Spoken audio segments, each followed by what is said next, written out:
I've got somebody coming on right now. She was very important to me when I went through breast cancer. She's been important to me, not just for that reason. And she actually shaved my head back then, and I'm really excited for you guys to meet her for the first time. And I want to bring on Dena McCutcheon. Hi, Dena. Hello. How are you, girl? Hi. Good. How are you doing? I'm awesome, man. Awesome. I'm just trying to celebrate the only way I know how. It's like in these times with the pandemic and everything. It's like I just go online and I try to get all my friends together right here to hang out and help me celebrate. So you're here with me to do that, like you've always been, dude. I'm excited. I'm excited to have you. So it's funny, like, you know, I don't even know like the moment when we met. Like this is way too long ago. So I actually have some photos that I'm gonna put up. No, I have to, dude. It's gonna be awesome. Oh, Lord. It's gonna be awesome. All right, here we go. So I'm gonna show this photo, and you can't see it right now, but it's amazing. And it's a picture. It's a cutout from 74, 75, something like that. And just so you guys know who can see this right now, third from the left is me. That's me with the pigtails and the bangs. And then 3 people over from me, standing next to the only boy, or sitting next to the only boy in the picture with the blonde pigtails, that's Dena. So that was us in the 70s. No kidding, dude. That was us in the 70s for shizzle. So it's crazy. You're back now. They're not having to look at that anymore. So that was like from the church fashion show. Yes, right? exactly. Yes, Yep. yes. It's from the church fashion show, because we actually met going to First United Methodist Church of Plano. Yep. And there's also a lot of people on the broadcast watching right now that went to church with us. I saw Roger was here, and Alicia, your sister, and Francisco is here, and a lot of cool folks. So everybody, thank you so much for being here. But like, I can't even, like, I try to think of like my first memory, but you know, one thing that I think is super important to tell everybody is if it weren't for you, there's a chance that I might not even be into drums, because your brother had that drum set, right? So your brother had that drum set. She's getting reconnected, guys. But her brother Kevin had a drum set in his house back in the day.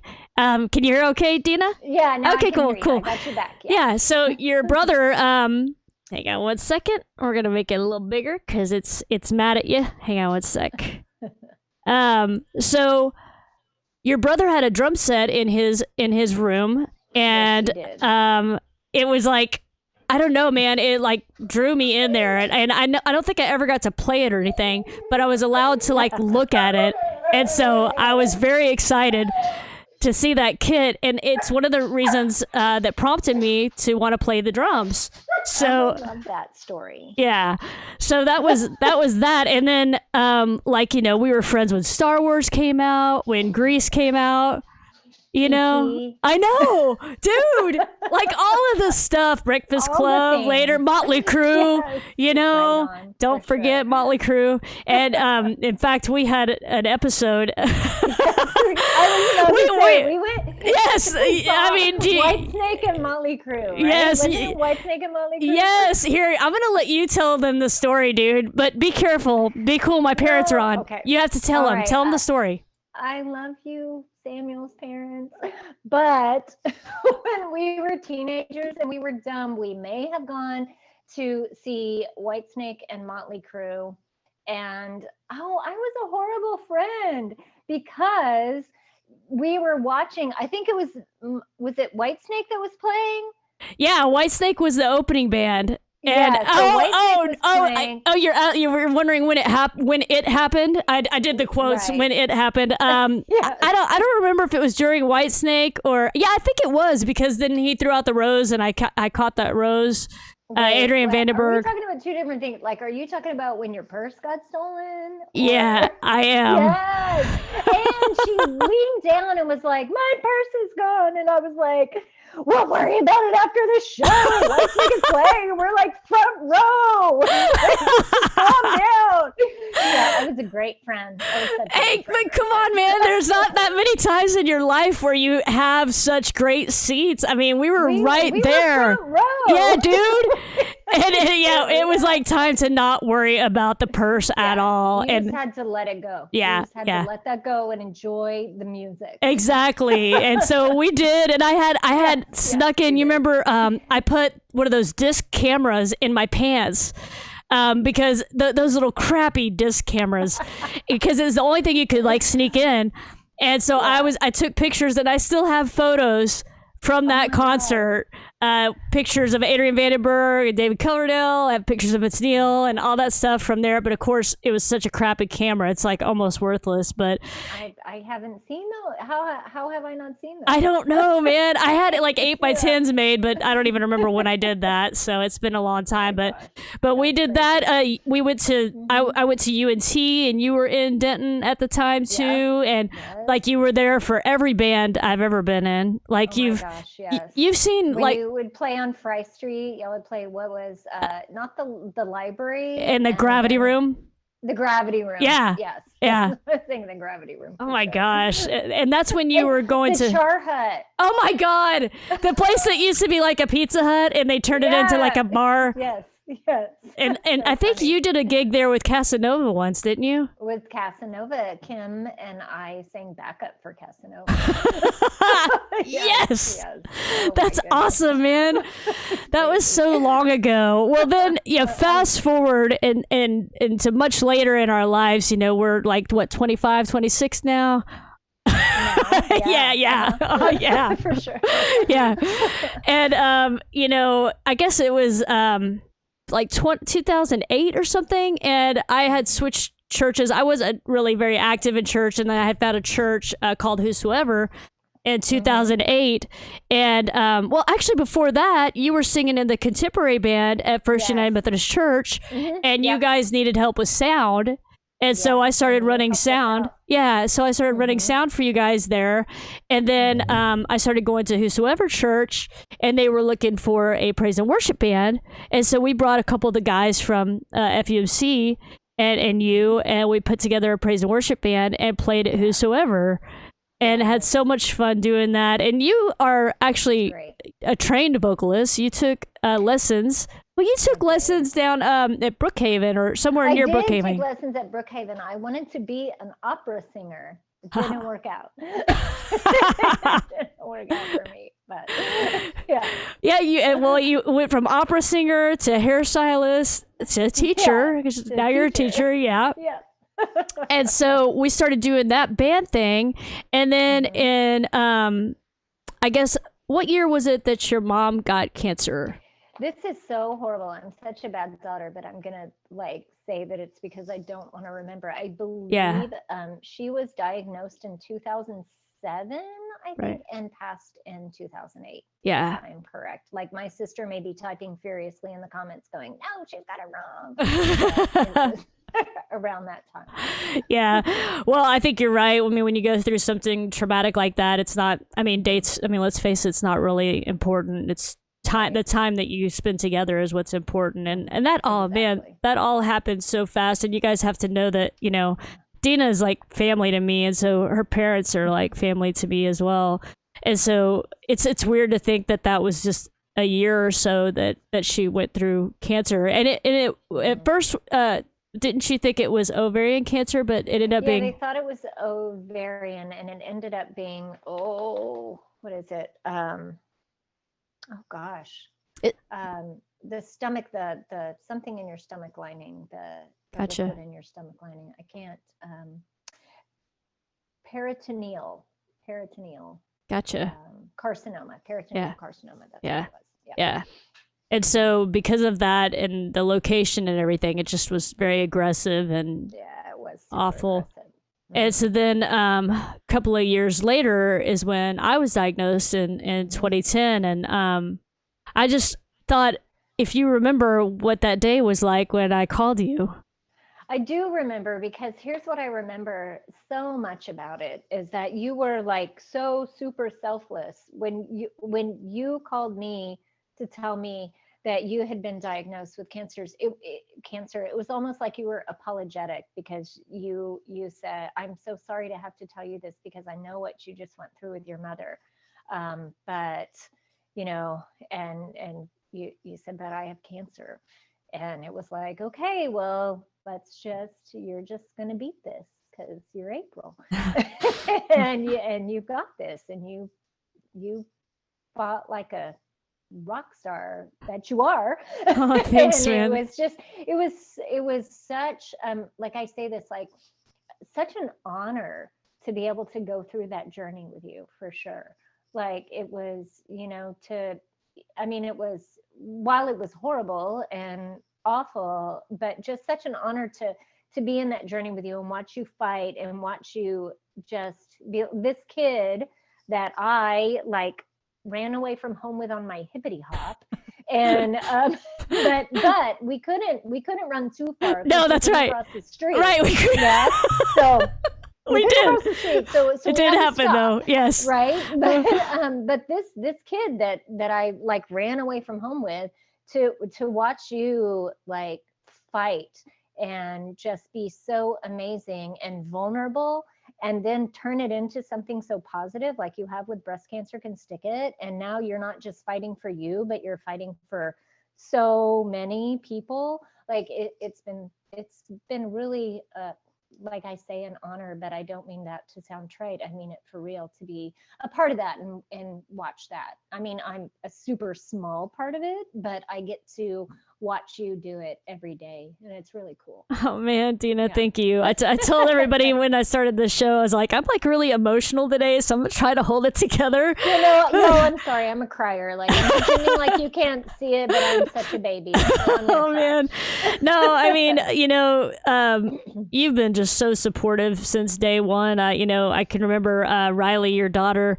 wearing a Breast Cancer Can Stick It shirt when she was really little, and that picture of her sparkly cowboy hat. Yes, on the walk yes. Yeah. Mm-hmm. I wish I had And had more whosoever time. was there. Yes, I wish I had had time to put together more of those photos from all these years. It's like I need like a whole weekend to build some chronological photography thing to show everything. But and it was a super cool progression because you were there. We did a walk for my mother, and you were there to support us with that. And so, of course, we're going to be there and support you. Yeah, that was amazing. That was in 2011 when we did that walk. So it's crazy. It's hard to believe that it was so long ago. But yeah, you guys were there, and I have so many photos of you and me, and I did pull some of them together. But I'll show a couple of them real quick. Hang on just a second. No, we're gonna do it, man. It's happening. So this right here, this actually was the last photo of Dena doing my hair prior to chemo. So this is the picture, prior to chemo. So I was gonna have that photo shoot with Deborah Gloria at the end of December. So this was actually December the 4th, 2010. And this is when you were doing my hair pink, and you actually had it all pulled up on top of my head. So it's pretty funny. Mohawk? Not yet. We're gonna get to that one totally though. No, it's cool. And so we were talking yesterday, and you actually have shaved more than one head for cancer. Yeah. Tell everybody a little bit about that. So the first time I did that was for my friend Jamie Brandenburg, and we had planned to shave her head, and she called me like 3 days before our planned date and said, I woke up this morning and there's hair all over my pillow. I need you to come today. So I bought a bottle of champagne and headed to her house, and we celebrated her strength, and we celebrated her taking control of that, and just like being a like I'm not allowed to cuss, but like being a bad A, Yeah, right? yeah. Like and taking control and taking charge of that. And then my mother, I was there for her when it was time. Now it was a completely different experience then. She's, a different generation. She was just like, just do it. Let's get it over with. I don't want to see it. We had her wig ready immediately. And then, I have to say, April, when you called me to do it and you said, hey, I'm going to have somebody come, we're going to do pictures, we're going to video it, like it was like, so I just empowering is the word that comes to mind. Like it reminded me of when I was at Jamie's, like, I'm going to take control of this. I'm going to do this. This is on my terms. And like the strength and you turned it into like a celebration. We had so much fun. Like we cut it and then we shaved it and did a mohawk. And then we were all just like celebrating. And I don't know if celebrating is the right word to say, but like celebrating your strength, I think, is what we were doing. And I remember my dad being there and he was so proud you were at our house and we were doing it there. So it was an honor to be part of that journey with all three of you. Yeah, for sure. Man, I just they got to see the pictures from that just now, from when you actually shaved my head back then. And I want to give a shout out to Troy Thibodeau, who was there doing video and taking pictures and stuff. And yeah, I think I remember we actually had a date, I think, planned for us to shave my head as well, and we actually had to move it up too. That's right. Yeah, yes. yeah.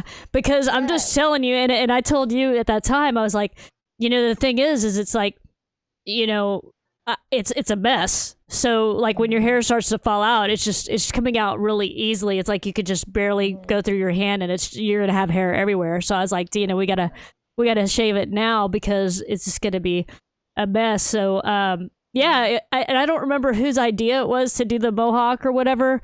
It just like spontaneously happened. Yeah. We were just like, let's do this. Hey, what have you wanted to do before that you haven't done? Yeah, exactly.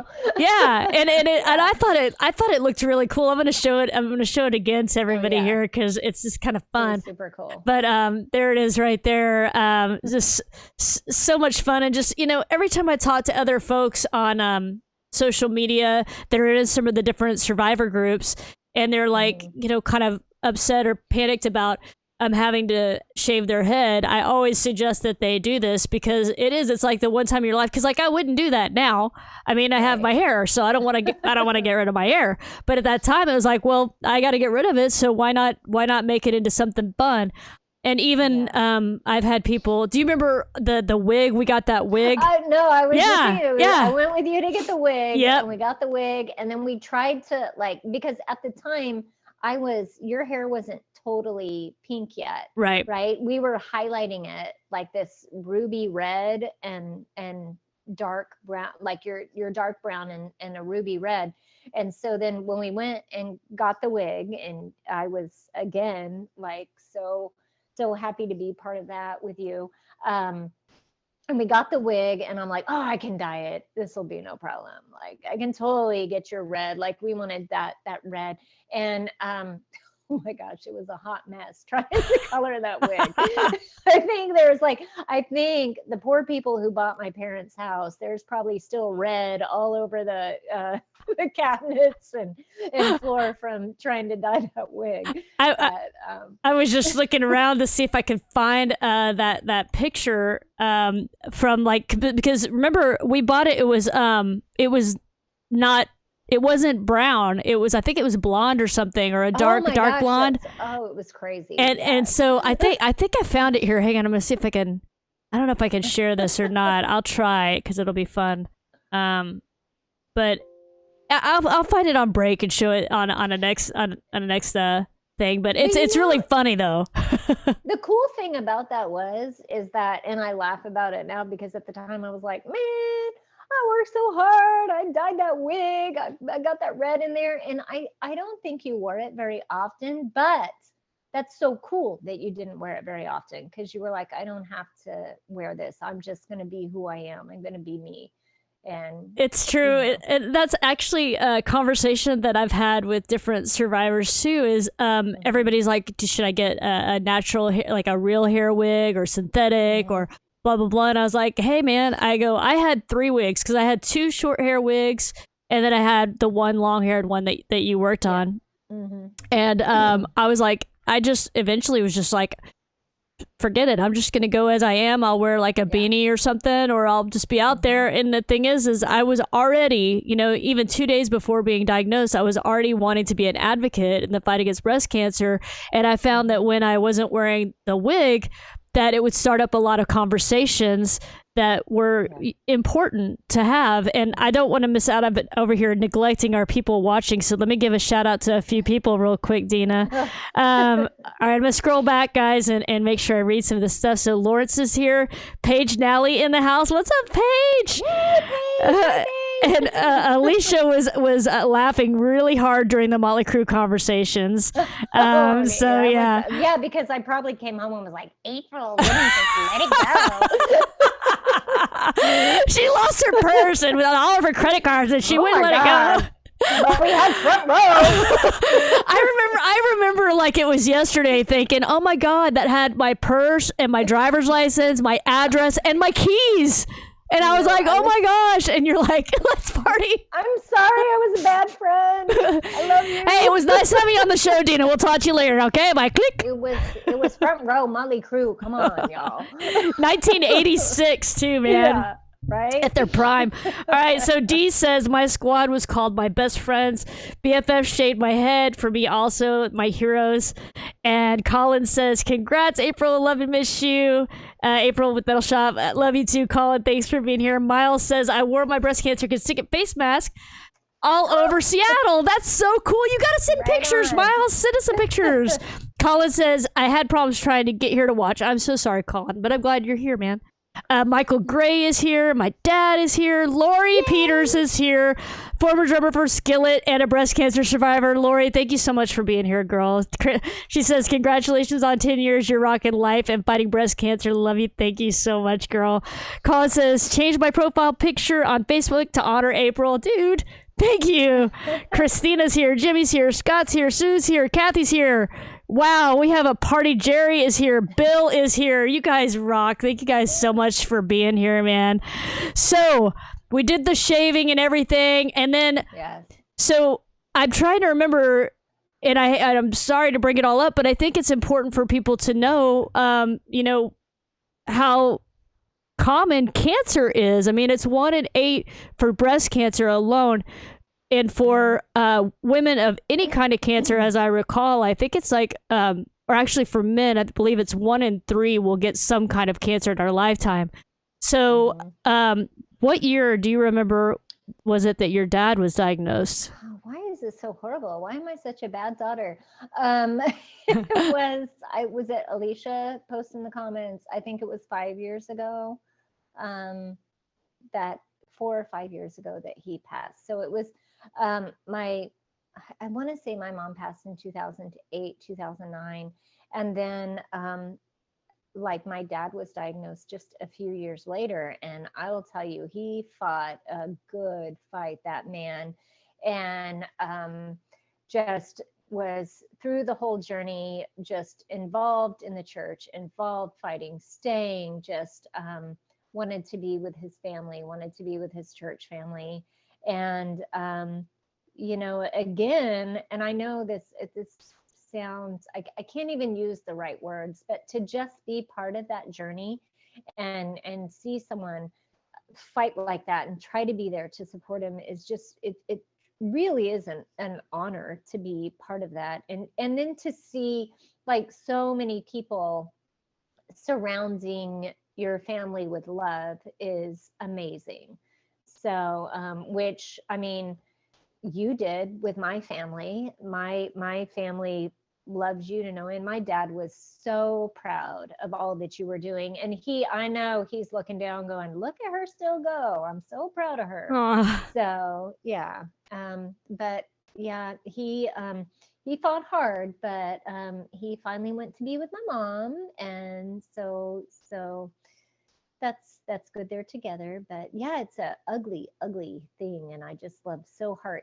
I love so much watching you fight so hard and seeing so many people join and just come together to stick it to this disease. Yeah. And I mean, it's cool that, the way that you look at all of this and how I know what you're saying when you say it's an honor to go through it with these folks. My aunt passed away from pulmonary fibrosis, and I was honored to be there with her going through that and to be able to spend those final days with her and just, be able to understand the importance of life and love and all of that. And, but just to have, it seems like it was your mom and then me, and I know you've had plenty of other people. You've had a lot of friends that have gone through breast cancer, and Bonnie last year, I think, or I don't even remember. It might have been this year. You know how this year is like one day or something. It's very confusing. And then a dear friend of my daughter, her mother's,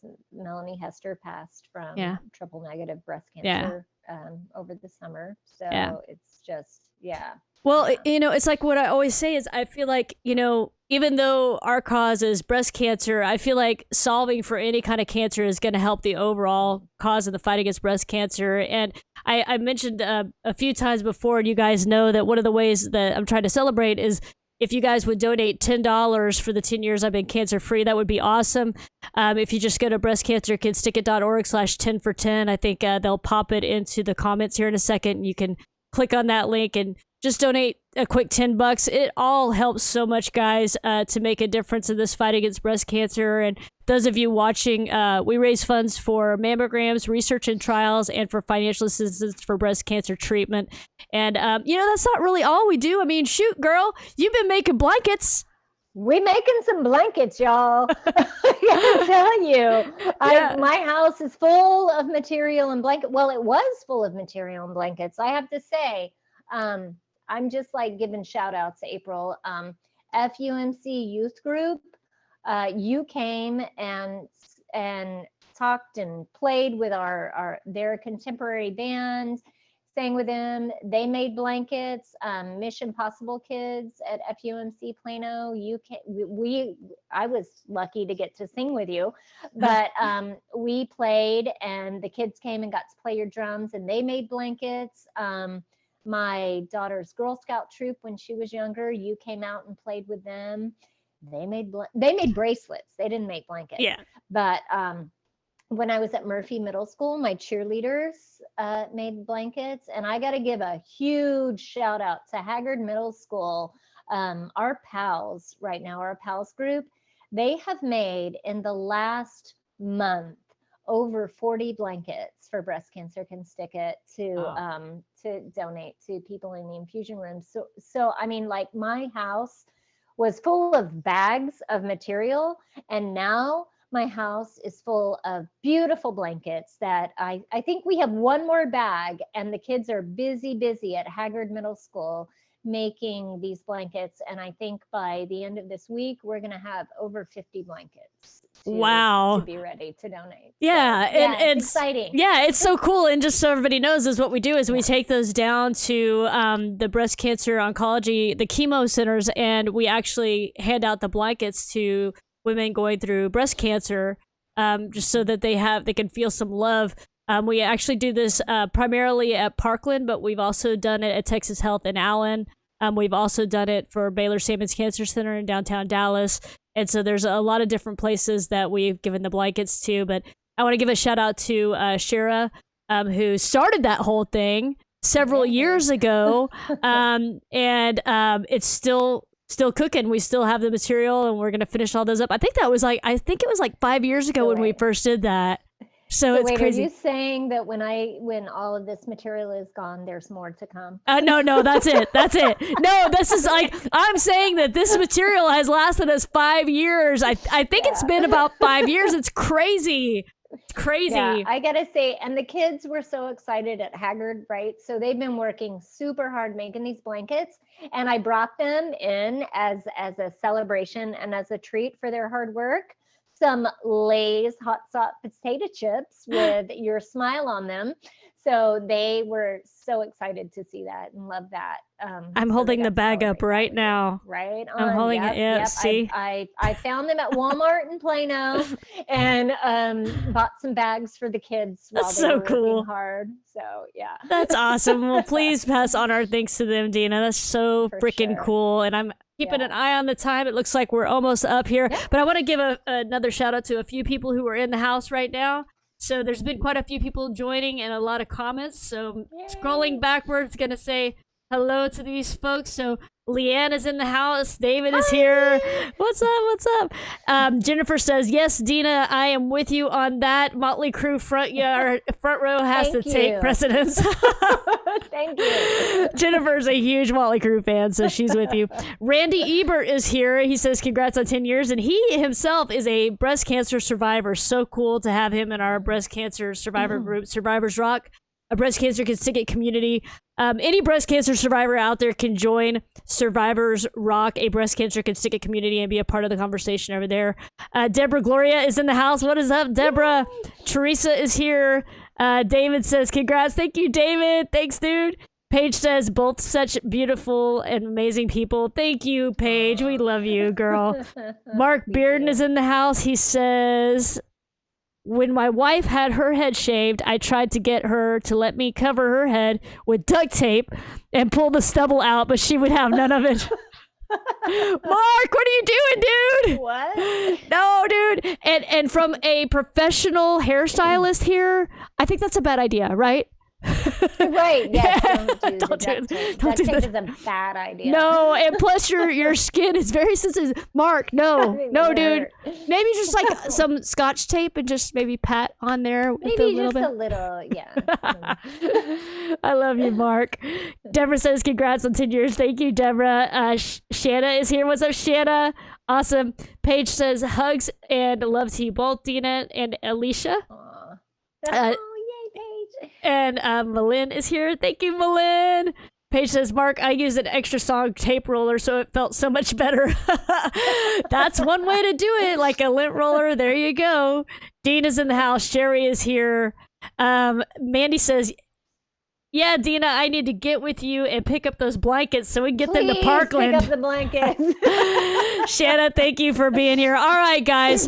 Man, thank you so much, Dena, for hanging out today. And I wish we had more time, and I wish I had more pictures to show everybody of the years and years that we've been friends and all the crazy things. I always think about that. There's this one picture that I want to find and scan, and it's we're dressed up like clowns or something, and we're like standing in the entryway at my parents' old house in Plano, and like I don't know why, I just love that picture, and I need to find it. So yeah, and I'll have to go through and find a bunch of old pictures, and we'll have like a Dena and April hour one day. I love it. I love it. Well, thank you for letting me be part of this. It's been just so amazing to watch you grow into such an incredible role model and see all that you've done. And as soon as we are finished, I am going and donating my $10. Oh, thank you, Dena. Thank you so much. And thanks for everything that you did for me and that you always do for me and Breast Cancer Can Stick It. I just am so grateful to you. And, you know, you made that day of shaving my head so much better than it could have ever been. So thank you so much. It was good. Thanks for letting me be a part of everything. All right, girl. Thank you so much. I love you, and we'll talk to you soon, okay? All right. Bye, girl. Bye. Everybody, she is awesome. Love Dena. She's, like I said, she and I have been friends since the 70s, like early 70s. So it's probably 1971, 72 that she and I became friends, and I'm just so thankful for her, just so very thankful for her. And you guys saw the pictures where she shaved my head. It was so cool. Just such a great friend.